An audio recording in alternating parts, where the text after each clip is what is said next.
Iska, Ziver, and I am here to talk about another alternative dispute resolution process that actually does involve lawyers, but doesn't have to involve the court or a judge. So give me a moment to get set up.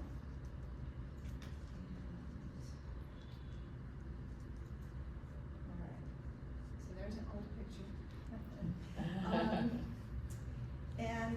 While I'm not the head of the collaborative law group, what we do have in Ithaca is a practice group of attorneys and of financial specialists and of mental health specialists. It's called the Ithaca Area Collaborative Law Practice Group. And so we're all private, we practice privately. And what a couple of the things that we do is to bring this collaborative law process to make it available for folks who might not otherwise be able to afford attorneys. So this would be a process where your attorney actually would be giving you legal advice, and yet your case isn't necessarily in front of a judge and being decided by someone else. Most of the information that I'll be showing is from our website, so it's all available on our website, and I'll give you the URL at the end of the talk here. So these sad children, and children do get sad when their parents are in conflict, and one thing that sends parents to court can be defining custody, determining custody, developing a parenting plan, and court and being in court can be a very sad place.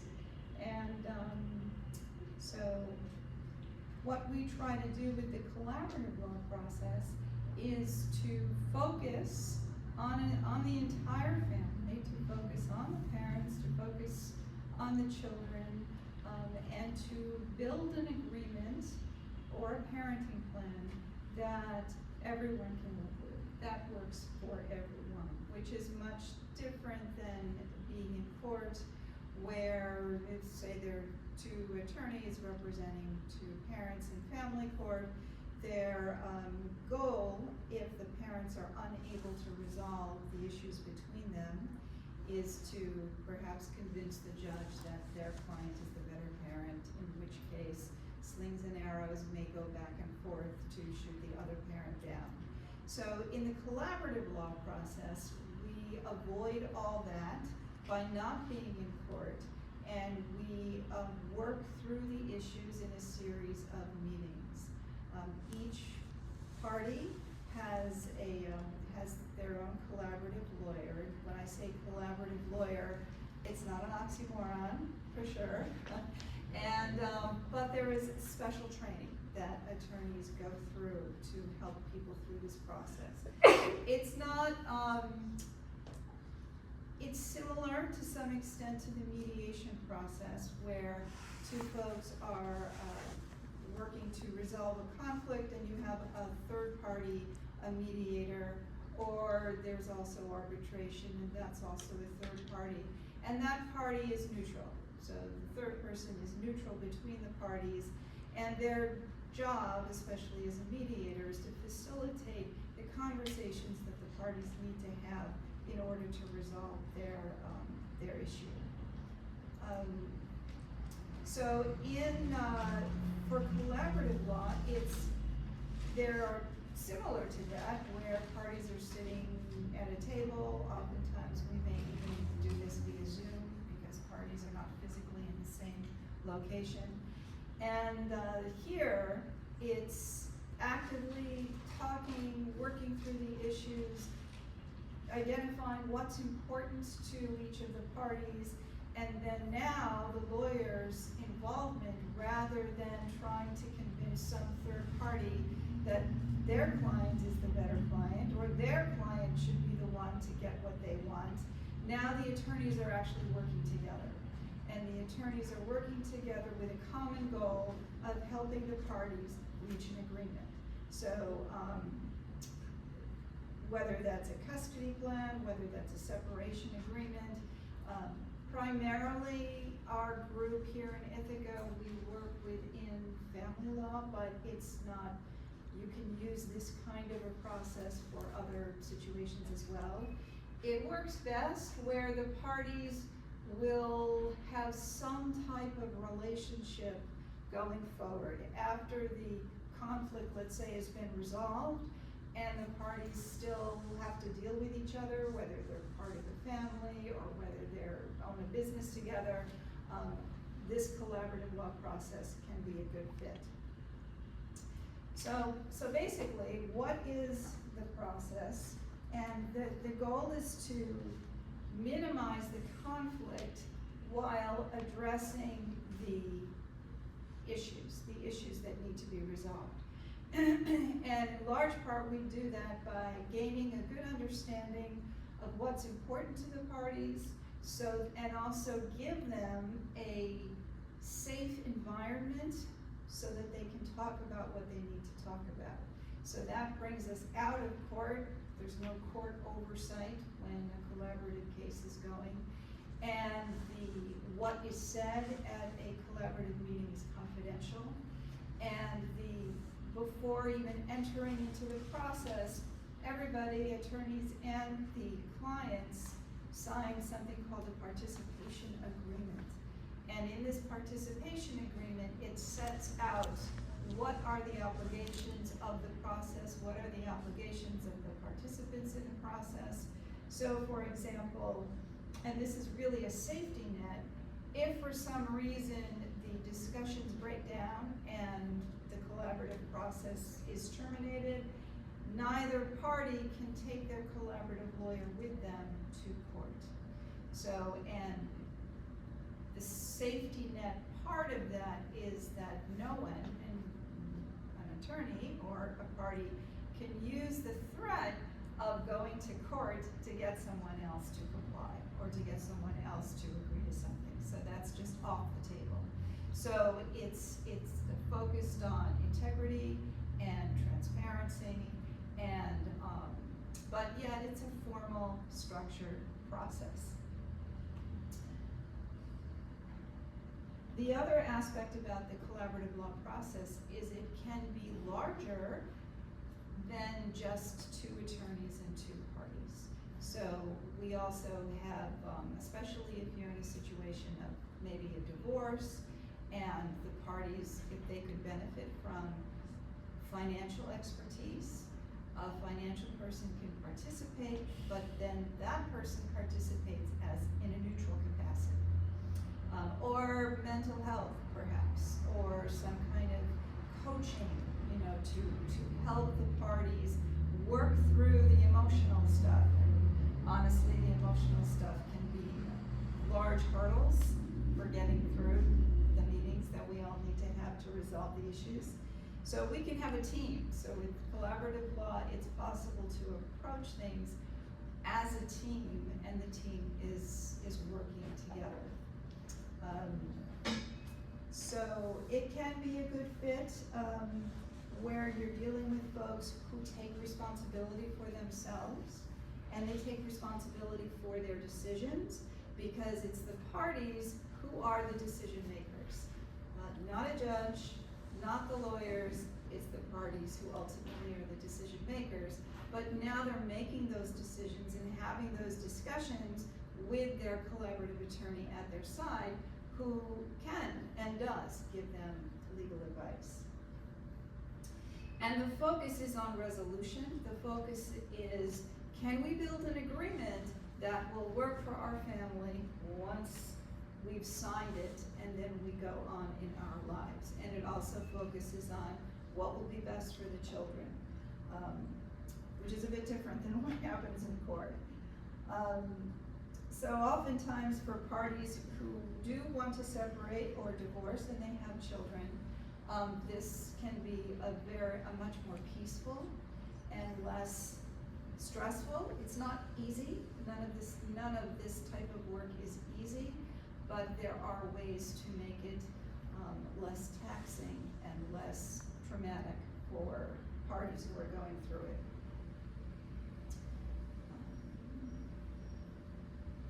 Yeah, and then the other aspect for folks who are open and willing to kind of put everything out on the table and say, here it is, let's talk about it, and let's see what we can do to work through this. Now, the two programs I'm going to talk more about are no-cost collaborative programs. And here, we have a program for folks who are divorcing and need to build a separation agreement, as well as for folks who may not be married, but they have children in common, and so they need to work through issues of custody. So our program is available in both situations. So focusing on separation and divorce, I understand that, I think Keith talked about through Law New York, if parties have it all figured out and they want to get an uncontested divorce, it seems like Law New York can help them. And it also seems that with the court programs, that I didn't know there was a do-it-yourself divorce, so I'm gonna have to check that out. Again, if parties have it all figured out, maybe they can go that option as well. But oftentimes parties don't have it all figured out, or sometimes they just don't know. What is it that they need to figure out? What is it that they need to resolve? So the collaborative law process can help with that.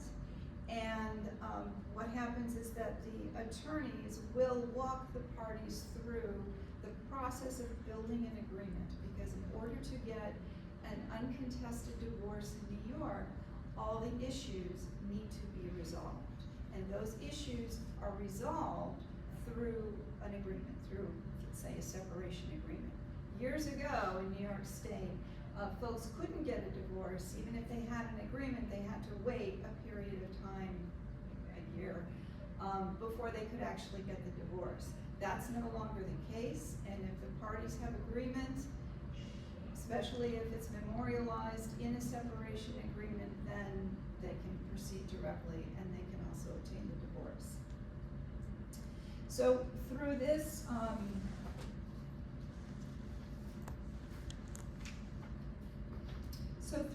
process, and just talking a little bit about the divorce process, the exchange of information, and so that is accomplished through the attorneys, and if there's a financial person who's involved, and maintaining the confidentiality of the process. There are minutes that are created by the attorneys, but those minutes are confidential.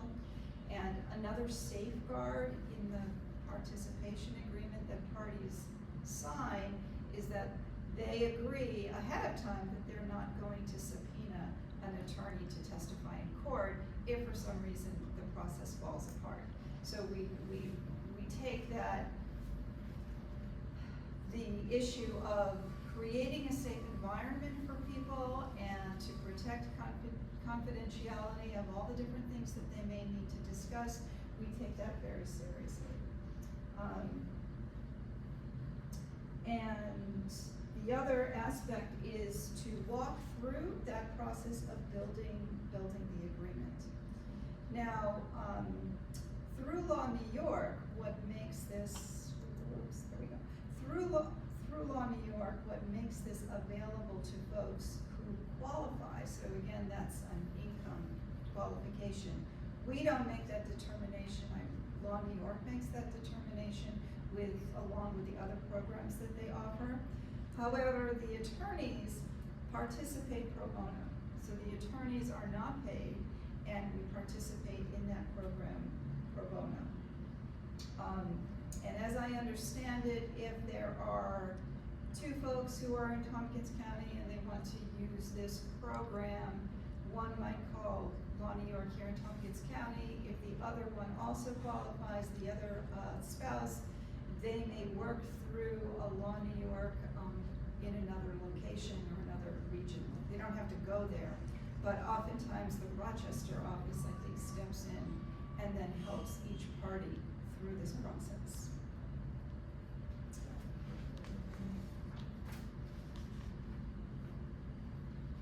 So I've got a little bit more detail here, and again, all of this information is on the website. So Law New York will determine the financial eligibility, and it can still work even if one spouse qualifies and the other spouse does not. And so usually the collaborative attorneys involved, we're flexible, we'll work something out, we may create some kind of sliding scale to make it possible for the party who may not have qualified through Law New York, but that they can still participate in the process. Typically, if there are already actions pending in court, then folks are not eligible for the program. So it's anew. They're coming in anew without having been in court already. There are situations where sitting down at the table and talking and working it out just may not be feasible and may not work. And it's the same thing for mediation as well, that if there's a history of domestic violence, if there's a history of mental health issues that make that difficult, if there's a history of substance use issues that make that difficult. So there are instances where it won't work, and we do have to screen for that. And so that's another piece. As I said, the lawyers and the professionals are working as volunteers, and the net result of this process is an agreement, is an agreement that the parties sign. And so there are no court fees or costs for that. So when folks are getting a divorce and they're doing it this way, they're building an agreement and then they're getting the divorce. It's a two-step process. So once parties have signed an agreement, that doesn't terminate their marriage. There's a second step that needs to happen, which is filling out a lot of forms, and basically it's an administrative task, but you're not divorced until there is a signed and entered judgment of divorce. And so that's the second piece that can all happen without going to court, and we use the e-file system, and we can make that a very smooth process for people if we do this collaboratively. So if someone is interested in this program, then the point of entry is through Law New York. And so here the phone number is here, and make sure that they know that you're interested in the collaborative separation and divorce program, and I would imagine at that point they'll lead you in the right direction. And then what happens from there is that our practice group is contacted by Law New York, and then we'll make a match. We'll make a match for a client with an attorney.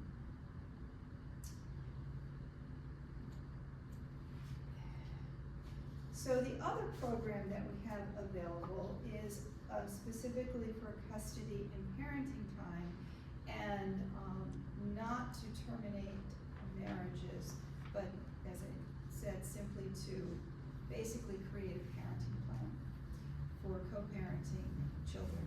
And this program is available through the Tompkins County Assigned Counsel program. So it's a little bit of a hybrid in that in order to take advantage of it, someone does have to file a petition in family court. But what happens when that comes into court, and if both parties agree, yes, we want to use the collaborative law process to work through this and build a parenting plan, then the court will take the case and basically put it on a shelf for a period of time to give the parties and their collaborative attorneys time to build their agreement. So while technically there's a case pending, it doesn't go through the court system the way any other petition. If someone's filing a petition and they ultimately need something resolved by a judge.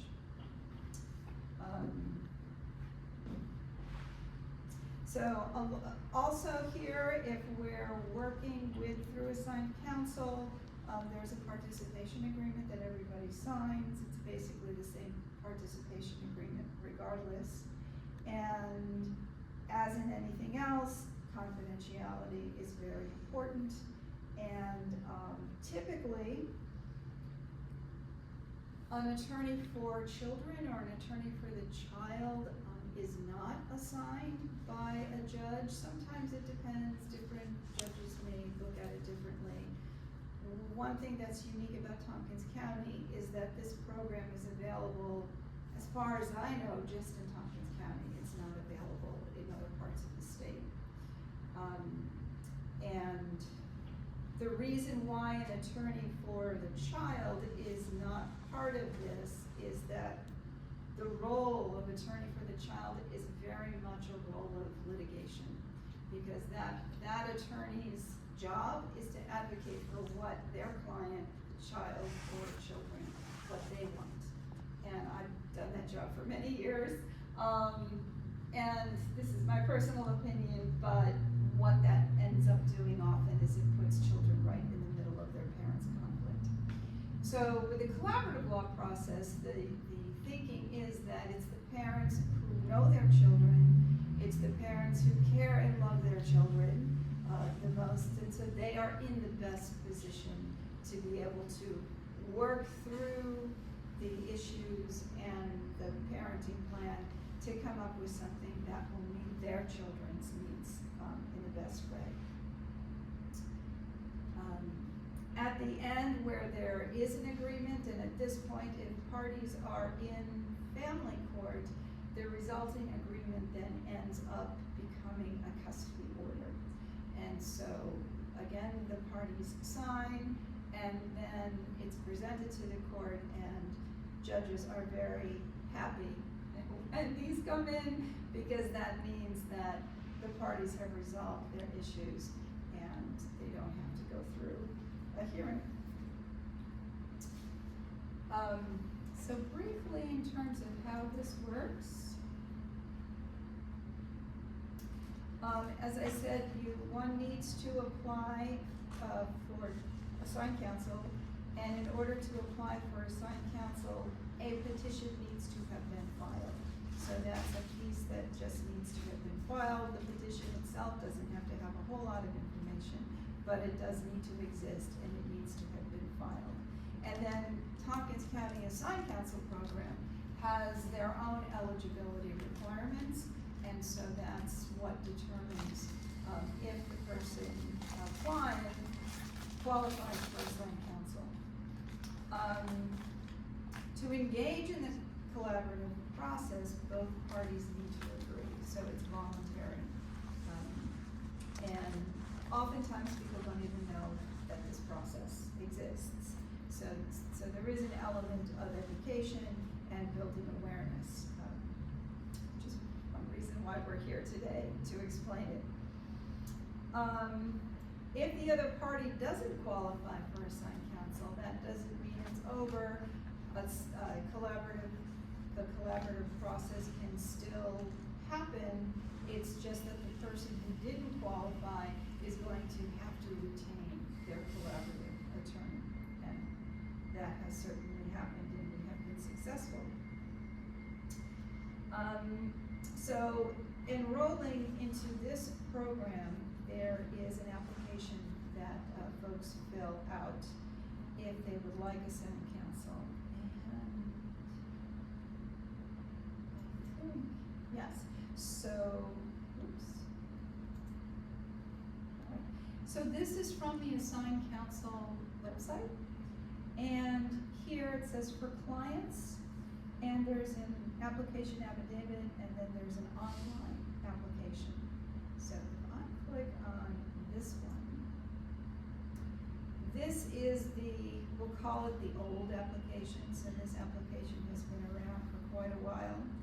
And if I think they have copies of this at the courthouse, and so someone can fill this out by hand, and where you see here, this is question 50, and if a specific attorney is requested, and there's a checkbox if requesting an attorney who's trained in collaborative law, because not all attorneys are, so if the collaborative law process is going to be used, we need to make sure that they're assigned someone who is qualified to represent them.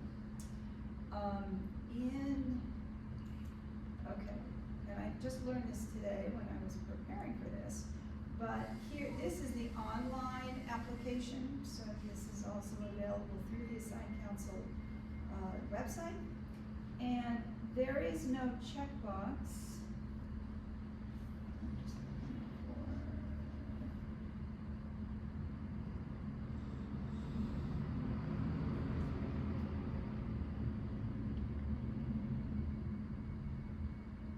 Okay, so there's no checkbox that says I would like an attorney trained in collaborative law, but there is this input box for a specific attorney requested. So at this point, until hopefully maybe they'll add the checkbox so that the word collaborative law appears on the application, it could be filled in, collaborative law attorney under specific attorney requested. So that's potentially a place that could be indicated. But the folks at the Assigned Counsel program need to know when the application comes in if someone is requesting the collaborative law process or a collaboratively trained attorney. And it's possible to switch midstream. So sometimes people go to court, sometimes they decide to mediate. They can also decide to use collaborative law if the court process is unpleasant enough and the parties believe that they could actually resolve their issues better between themselves, or between themselves and attorneys who are there to support that process.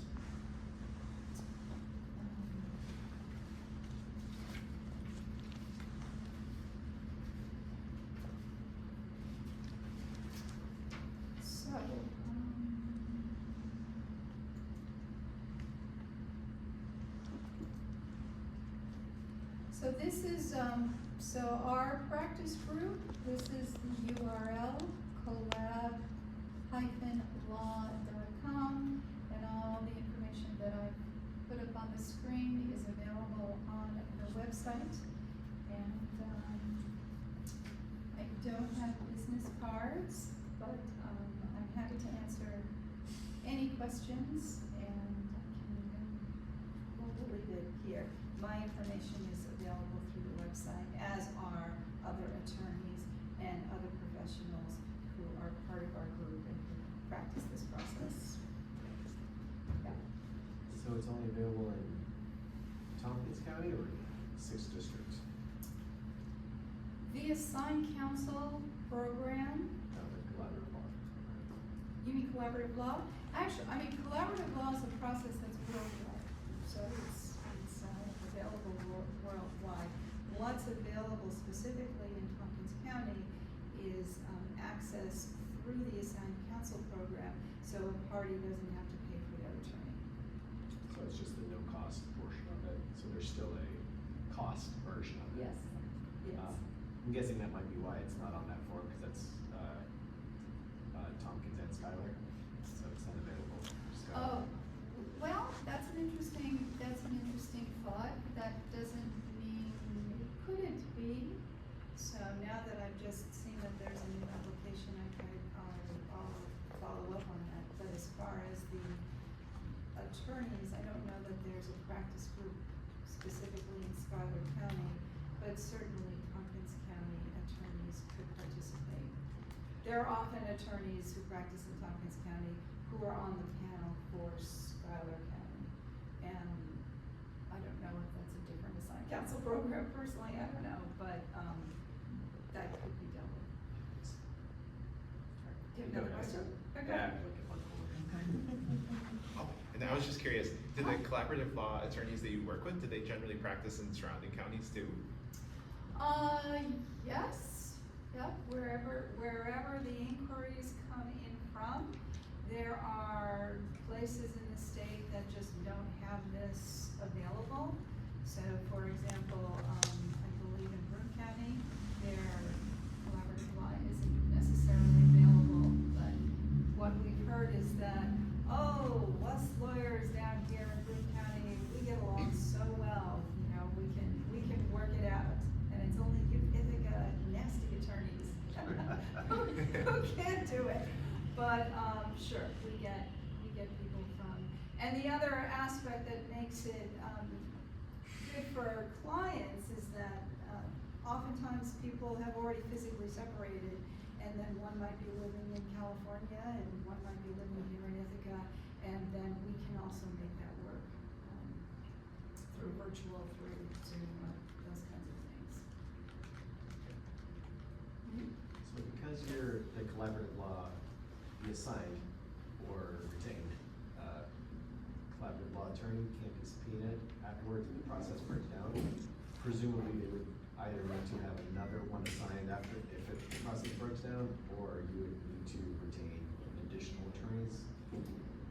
It depends on, I think, two things. It depends on the reason for breaking down, the reason that the process, let's say, terminated.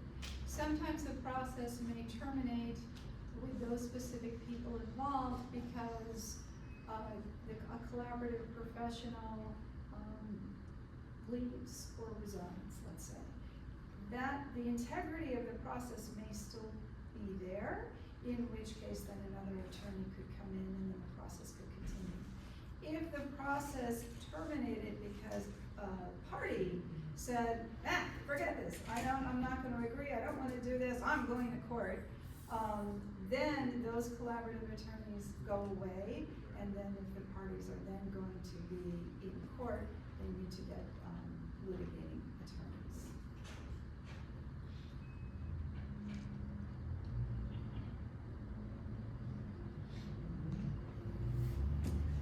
Okay. Thank you very much.